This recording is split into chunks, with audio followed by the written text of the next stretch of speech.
भंडारामधील कमकासूर या गावामध्ये भीषण पाणी टंचाई आहे। 300 लोकांच्या वस्तीचं हे गाव आहे आणि या गावात फक्त एक विहीर आहे। या एकाच विहिरीवर संपूर्ण गावाचा भार पडतो आणि पाण्यासाठी कमकासूर ग्रामस्थांना मात्र पायपीट करावी लागते। तुमसर तालुक्यातील कमकासूर गावामध्ये पाण्याचं सध्या भीषण वास्तव समोर आले।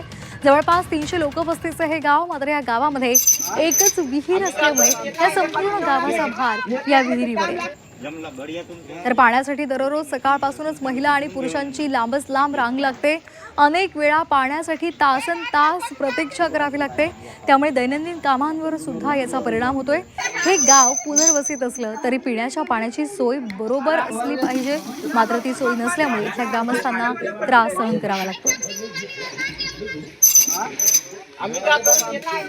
एकच विहीर आणि सल्ल्यावर आखरी एंडिंगमध्ये घर आहे, विहीर आहे।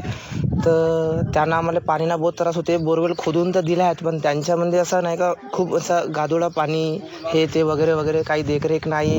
एवढा 350 लोकसंख्येचे गाव असताना सुद्धा या गावामध्ये फक्त एकच विहीर आहे, गावाच्या कोपऱ्यामध्ये आहे। तो गावाच्या मध्यस्थी असला असता तर अडचण तर होतेच म्हणा उन्हाळ्यामध्ये। तर जेवढी अडचण आता बाकी लोकांना होते अर्ध्या गावाला, तेवढी अडचण थोडीशी कमी झाली असते। उन्हाळ्यामध्ये वास्तव्य करताना अशी समस्या निर्माण होते की 5व्या महिन्याच्या शेवटपर्यंत फक्त 2 ते 3 फूट पाणी राहते। 300 लोक आहेत आणि सगळेजण इथलाच पाणी पित। हँडपंप आहे पण तिथला पाणी पित नाही, म्हणजे कधी गंदा कधी बंदच राहते आणि इथलंच पाणी वापरते सगळेच जण।